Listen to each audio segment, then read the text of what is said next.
Welcome to Your Thoughts, Your Reality with Michael Cole, the podcast that shines a compassionate light on the journey of veterans battling through life's challenges. Michael is a dual elite certified neuroencoding specialist in coaching and keynote training presentations, dedicated to guiding military veterans as they navigate the intricate pathways of post-deployment life. Join him as we delve into the profound realm of neuroencoding science, empowering these brave individuals to conquer universal battles, procrastination, self-doubt, fear, and more. Together, let's uncover the strength within you to re-engage with families and society, forging a new path forward. Hello, everybody. We have today one of my favorite people. We have Annette Ramrattan. She's a New Yorker. She's the identity illuminator and a certified elite neuroencoding specialist, brain health trainer, and so much more. She owns Passionate Living. And Annette, thank you so much for being here. So glad we made this time. Tell us a little bit about yourself. I know you, but our guests and our listeners don't. So share. Well, thank you for having me, Michael. I think you're amazing. Congratulations on your podcast. I am also a neuroencoding specialist and a brain health trainer from New York. My story started with anxiety, panic attacks, not understanding what was happening. And while I was going through that, I'm a professional as an accountant. So I have a degree and worked in corporate America for many years. So on the outside, I looked like I had it all together, right? You see those people walking down Wall Street, suited up. And so I had that great exterior look, but I was the internal turmoil that was happening. I kept it hidden very well for a while until it became unbearable. So that's what started my path in personal development. Very good. Thank you for sharing that. Maybe what's the difference? We're going to talk about multiple things here. I'm excited about this conversation. So let's jump in if we can. First, your dad served military for over 30 years? Yes, Army. Army? Excellent. My dad was in the Army as well. Very cool. Captain. There you go. So let's start. Again, we talked about a lot of stuff off camera we're going to talk about. Let's start with the importance of brain health. And then we're going to dive into how that connects to, managing anxiety and panic attacks and so forth. So for our veterans coming out of the military or still in the military for that matter, that are conditioned not to ask for help and to figure it out on their own and, asking for help is weakness and those kinds of things. How important is brain health to them? And to all of us, but I'm asking for veterans specifically. I think it's extremely important when it comes to our well-being, right? So using Dr. Amen's terms, so Dr. Amen, if your brain's not right, you're not right. And many of us feel like if you don't know what you don't know. So in sharing my story where I suffered from anxiety and panic attacks, there was many years where I did not know what was happening. So it wasn't as mainstream as it is now, where, you can Google and, again, your social media, there's anxiety and different things you can listen to and get information fairly quickly now. Aging myself, it wasn't as frequent. Don't do it, Annette. Don't do it. It wasn't a common term back then. And I was dealing with it, again, as I said in the beginning, I was hiding it and I had no answers. So literally a decade of my life, from what I can remember, was my first panic attack. It wasn't a panic attack. It was like, oh, something weird happened where I felt like I'm dying kind of thing, right? Mm-hmm. And I went to my medical doctor and she did all the normal tests and said, we don't find anything. So then, right, I left there with, again, no answers. And not to, if you have 3 hours to stay on this call, I can tell you the whole story, but we'll do 3 different sessions. Don't worry about it. Just go. We'll cut it short. so dealing with the anxiety, it was very sporadic. So they didn't happen often. So because it was sporadic, I would brush it away and say, okay, the doctor said everything's fine, so there's nothing to worry about. And it would happen again, and it would kind of like knock me on my knees. But anyone who suffered with anxiety attack, it happens quickly, but the aftershock, right? The after effects are like you're left with like feeling really depleted. So with that being said, during that time, I was going for my accounting degree at the time, right? So I was working full time, going for my accounting degree, dealing with anxiety, dealing with panic attacks, and the big one, I call it the big one. So I was running late for school, and I had what I call a massive panic attack, where I ended up getting rushed to the emergency room. Annette, really quick, I'm sorry. Can I ask you, just for our listening audience and so on, the difference between anxiety and a panic attack? Okay. So anxiety there's good anxiety, there's normal anxiety, right? There's anxiety like excitement, your heart is racing, that's good. You're excited about, or even a job interview, right? Your heart starts, that's normal anxiety. But when the anxiety is overwhelming and it's taking over, and it gets to that level where a panic attack is the physical things and it's different. So people who suffer with panic attacks, you can have a conversation with them and they'll say, well, I had the, pulse, the heart that felt like it was going to jump out of my chest. I had shakes, I had this, I had that. So for me, it would get to the point where, because I wasn't in a breath. So, speak to anyone about anxiety. It even starts, one of the key things is centering your breath to get through it faster, versus staying in that fear. And then you're like hyperventilating and it just gets worse and worse. So because I didn't know what I know now, I would let it escalate to that point and literally lose sight. So I wasn't breathing right, not enough oxygen to my brain. I would lose sight. So when all this happened and I was rushed to the emergency room, it happened within three times in 2 months. I was rushed to the emergency room, and someone finally said, hey, have you ever heard of anxiety? And I was like, no. And then she said, well, that falls under mental health. We suggest you speak to someone. And then, what happens for me in that point was that stigma. There's that stigma behind that word, mental health, that term, mental health. Like, how can this be? I have it all together. Like, that can't be me. So it's just someone who is dealing with anxiety. That's normal, fine. If anxiety is taking over, speak to someone. And if anxiety gets to the point of panic attacks, then there are things, aside from speaking to someone, then there are things you can do to learn how to like mitigate them, or even stop the panic attacks before they get full blown. Perfect. Thank you. And thank you for sharing. It's not always easy for people to be vulnerable and tell their stories. And thank you, for doing that, because it helps when people can connect and say, hey, I'm not alone and I go through this too, right? So thank you for being vulnerable and having this conversation. I appreciate it. Let me ask you, as far as you're having anxiety, you're getting more anxious, you feel like it's going into a panic attack. What are the patterns that people can sometimes recognize so that they can divert? And I think this is what's going to take us into our next segment anyway. What are some patterns, especially with veterans? There's all kinds of different levels, right? And their family members too. I mean, it's a human condition, obviously. So what are some patterns that you help people with that can help divert that? One of the biggest things is our breath, right? Mm-hmm. So when anything scares, so just going to the whole, how it affects your brain, is you're in fight or flight mode when you're having a panic attack. There's nothing, unless there is something chasing you or whatever, but you're literally in that fear of something's coming at you, and your heart is racing.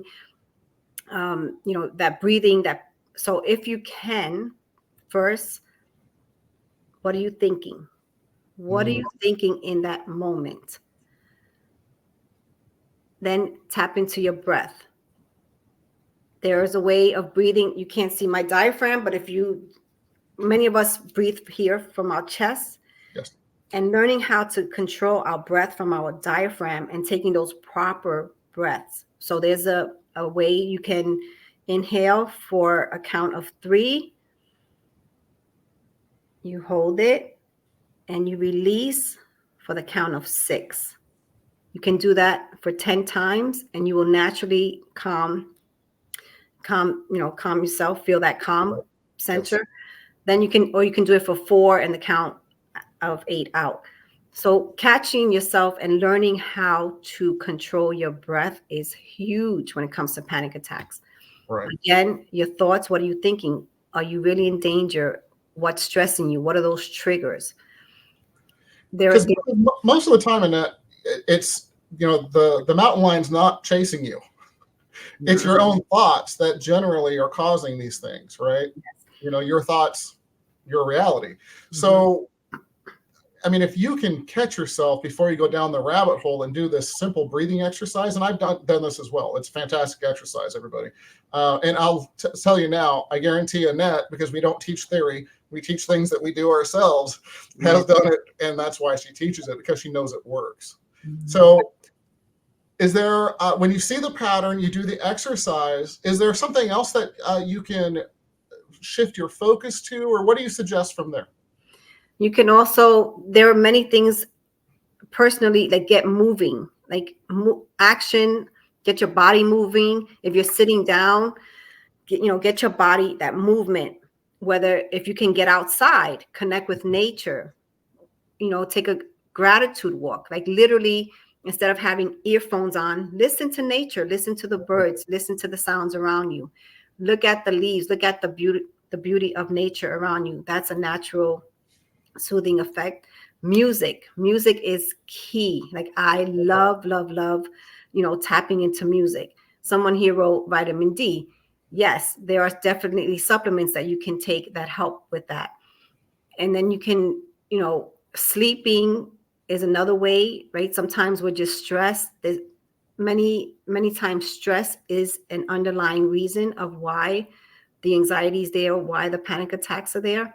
So understanding what is that you're doing for yourself. Exercise is key. You don't have to be that gym rat, but put that into your day. The sleep is great.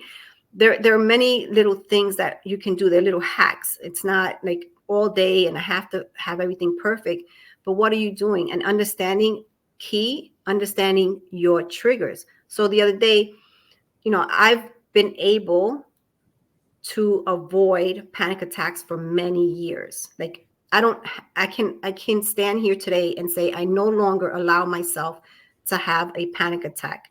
Do I get anxiety? Absolutely.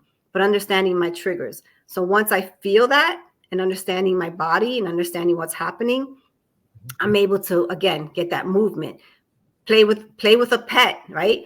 Get on the phone and have a conversation. So you can get out of your own thoughts, get out of your own head and break free of that. Yeah. And I love what you brought up, all of those, first of all, because they all work, right? It's change your physiology, put your shoulders back, stand up straight, take breathing, getting outside, my wife actually is the one that said about vitamin D, you're getting outside, you're in that sun, you're getting your vitamin D. And here's another one that I'm really learning more and more about is take your shoes off and run your feet through some grass. Oh, yes. That grounding and just getting back to nature, like you're saying, listening to the birds, or, my wife and I live out in the foothills of California, and we all the time, in fact, this morning, she's sitting out there and just nothing on, just listening to the birds. Yes. And just kind of getting back to nature. And it's such a grounding effect that, I think, for me, when you do that, the more you do that, the more you are grounded, literally, and centered. Absolutely. So the other thing I'd like to bring up that you brought was fantastic is the feeling of excitement and good anxiety is the same. When I'm coaching people, I go through an exercise with them of think of something that creates anxiety for you to a level of 2 or 3, just some minor anxiety. Where do you feel it? And then I do a pattern interrupt, and then I do the same thing with a good feeling. And the excitement is always, in your belly, in your chest, that it's the same feeling. So I've learned for myself, I conditioned myself to literally change what I'm thinking is anxiety. It's actually excitement for what it could be.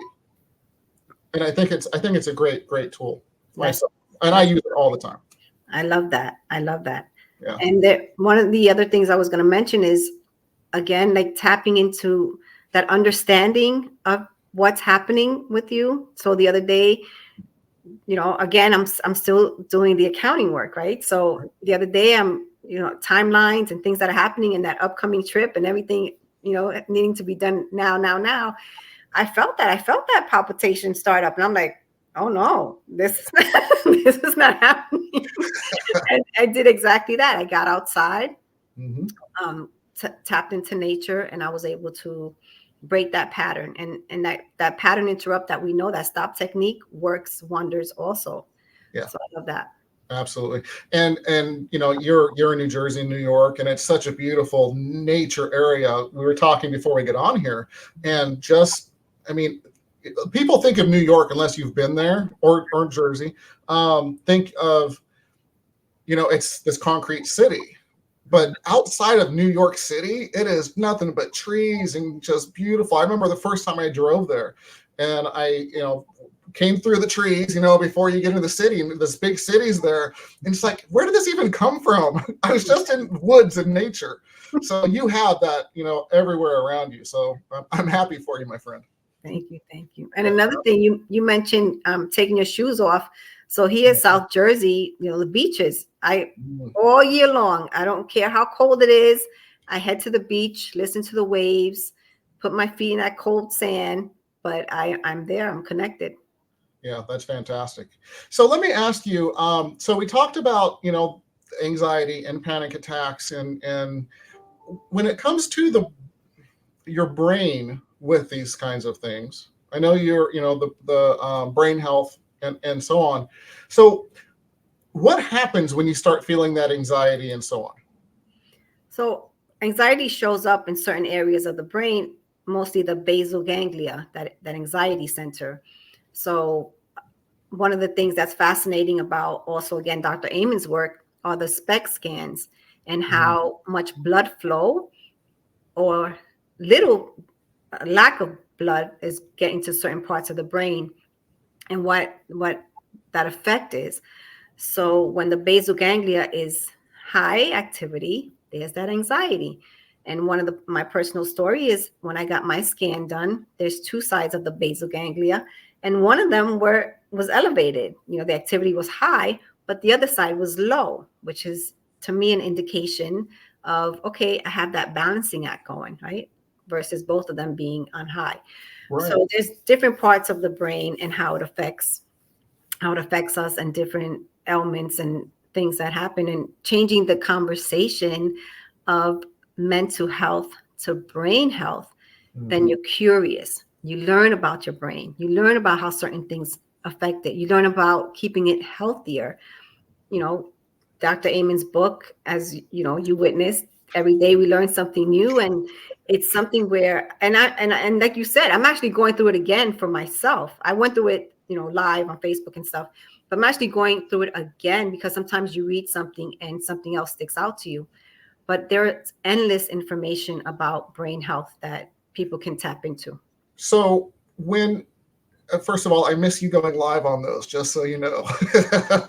It's great information. So Annette was going through, for anyone that isn't aware, going through one page, and this is the way the book is set up, one page a day with a tip, or a learning, if you will, and it was just fantastic. And this lady, I don't care what time it was, where she was, sick, anything, it didn't matter. I commend you for doing what you did. You were always there for us, so thank you. Thank you. Fantastic. So when the blood flow isn't accurate or correct, I should say, what happens with I mean, that means that oxygen isn't getting to the brain correctly the way it should be as well, correct? Well, depends on, well, the SPECT scan is strictly blood flow, so that's the indicator. But when not enough oxygen is getting to the brain, that's it can be very dangerous, right? So again, understanding to control our breath. So I know now, back then I didn't. I knew that the hyperventilating that I was doing because I was stuck in fear and, the heart palpitations and everything, that I was doing improper breathing. If I would have just, taken a moment, right, and been able to kind of take a step back, put my hand on my diaphragm, make sure it's getting filled up, make sure I'm releasing slowly, I would have gotten through those attacks much, much sooner and easier.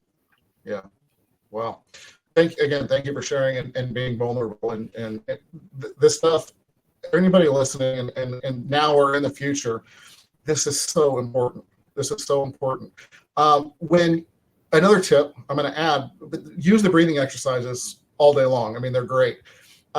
When they, I was just reading a study not that long ago about breathing, and when we're stressed, we breathe from our chest, shallow breathing. We're slumped over, we're breathing that way. How does a baby, when it doesn't have any stress or anything, how does it breathe? Through the stomach, right? You see the stomach rising and going down. So when you notice that you're breathing in your chest, you may be anxious about something, and you may want to do a breathing exercise, calm yourself down, and get back to base level. So I just want to throw that in there. It's a great tool, or great study, I should say, that I just was reading up on. So breathing is just so important. Breathing properly and getting yourself to baseline. So excellent. So let's move past, if we can, into the good stuff, right? So we've been through anxiety, we've been through panic attacks, how to get yourself out of them. What's some tips? I know it's really important to, we're both neurocoders, so here we go. Celebrate, right? To bring joy and feel joy and celebrate. I mean, every time we can, right? Because we don't do it enough as human beings. You have to really train yourself to celebrate enough. And what happens when you celebrate? You smile and all that. And so let's talk about that, if you will. You want to bring us through some of that? So being able to incorporate celebration for anything, it can be the smallest. I mean, the other day a ladybug landed on me and I'm like, yes, she loves me, like just different things. Even with the work that you do, there's sometimes that the stress from work might be overwhelming. Mm-hmm. How can you turn that around into a celebration? Completing that task, whether anyone's looking, it doesn't matter. Take that hand, raise it up, pat yourself on the back. Yes, I did that. And we're talking about the brain. Those chemicals are released, right? Those happy chemicals, that dopamine, and your brain looks for more of that. It's looking for more of that throughout your day. Whether you're walking down the street and you can do a test, like, is that person, am I going to get that person to look at me? Set your intention, set that love to them, and you can see if they'll look at you and smile. You get that smile, you could do a fist bump. Yes, I got them to smile. There's different ways that you can celebrate so that you incorporate that into those chemicals, get those feel-good chemicals going, and you get that brain looking for more of that. The brain loves to look for things that are good. Yes. Love it. So, I'm going to tell a quick story. So when I first started doing neuroencoding, again, like you, we don't practice, we don't teach this unless we're doing it ourselves, right? So I remember when I first started doing this and changing have to or get to and or have to into get to change it into gratefulness. And I remember this one day, and it happened multiple times, but I remember this one day specifically. I'm just walking around and I'm going into Walmart. So, usually you go into Walmart, you're like, okay, I'm just focused. I got to get my this, I got to get that, I got to get out. And I just walked around and I did exactly what you're talking about. I was putting intention. Anybody within 50 feet of me, I was saying, I love you. Just genuinely, you know what? I love you. As a human being, I love you. And it's so crazy how many people literally I talked to in that store. Yes. Just, and I'm not a shy person, you know, I talk to people, but it's just, it was amazing after reflecting back later. And I've told people about this story, how it just changed that day just by putting that intent and that love on someone else. Absolutely. So, yeah. Absolutely. Thank you for bringing that up. Welcome. So, okay, let's go back. So celebration and that joy. So, you know, when you're in the middle of, and I'm just going to throw out a couple of quick tips if you don't mind. So, excellent. So when you are sitting and doing your work, like you had said, I'm gonna play off your tip because you brought this up and put it in my head. So when you have that tip and you're, you know, just finished doing something that you normally don't like to do.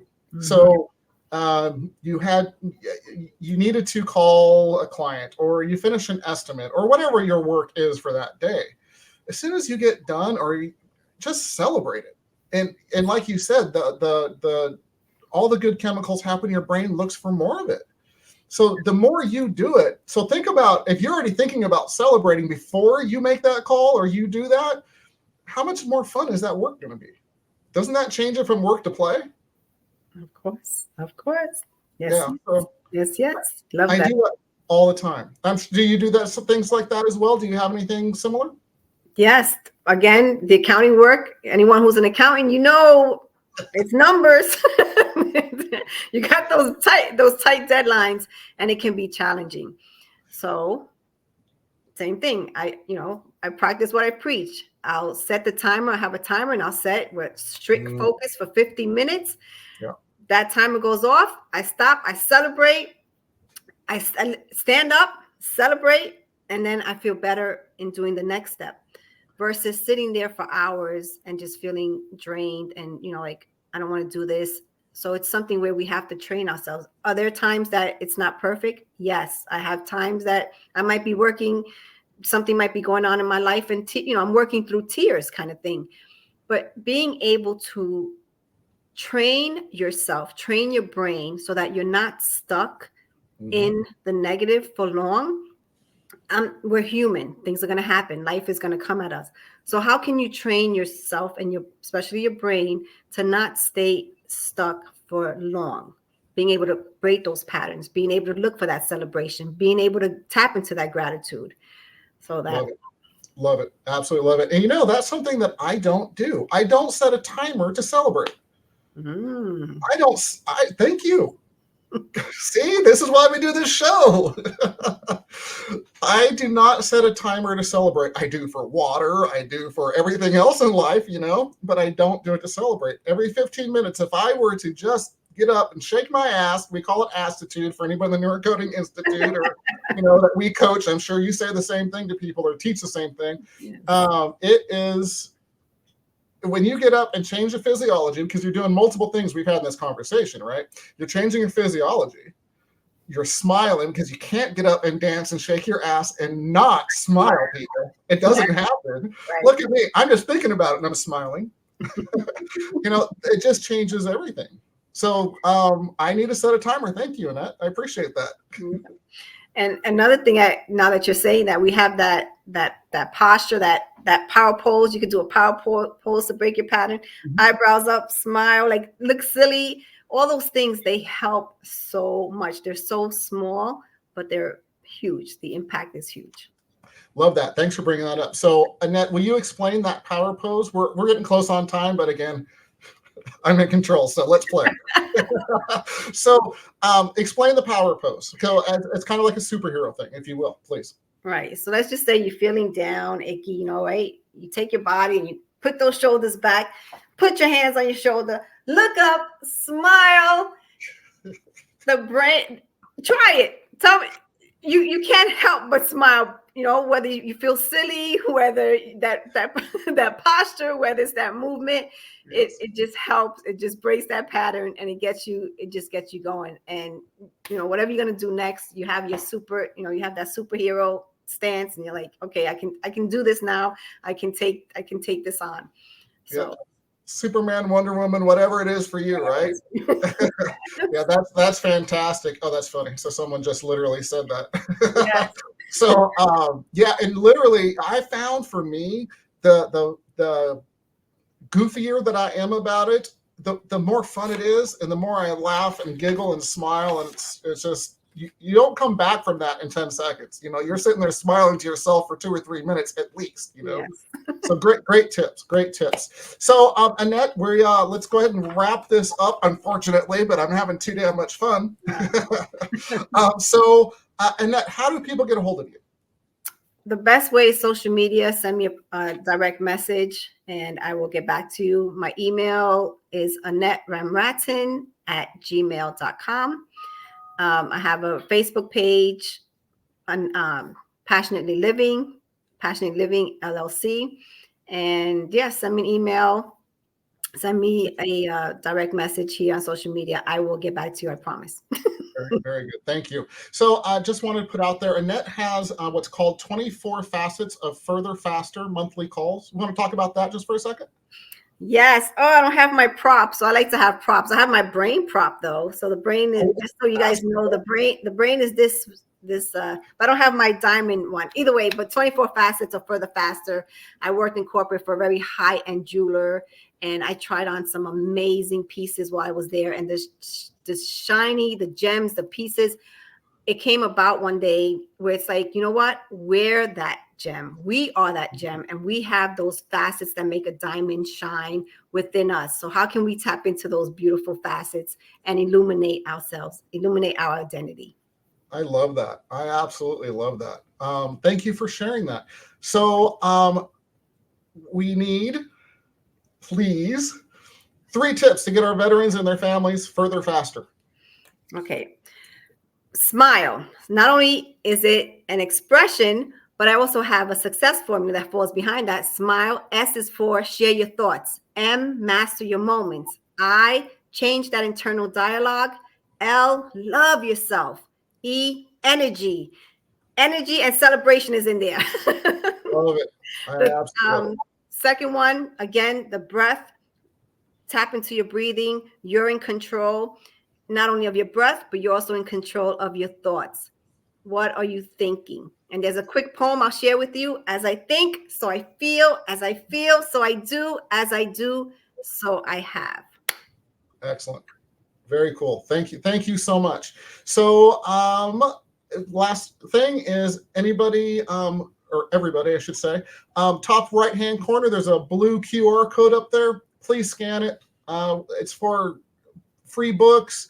For our veterans, there's resources. There's all kinds of great stuff there. Please take advantage of it. It's there for veterans and their families. Please take advantage of it. And Annette, I just want to kind of end this with,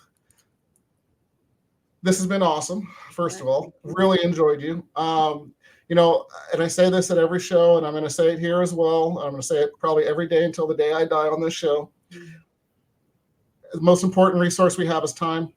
We don't get that back as humans. So I just want to truly say thank you. And I'm honored you were here. And I'm so glad for your friendship and appreciate you as a person. Thank you. I appreciate you too. I thank you for allowing me to be here today. And it was a pleasure. Pleasure. Absolutely. All right, everybody. Thank you for joining us. And we are out of here. Thank you for joining us on another insightful journey of Your Thoughts, Your Reality podcast with your host, Michael Cole. We hope the conversation sparked some thoughts that resonate with you. To dive deeper into empowering your thoughts and enhancing your reality, visit empowerperformancestrategies.com. Remember, your thoughts shape your reality, so make them count. Until next time, stay inspired and keep creating the reality you desire. Catch you on the next episode.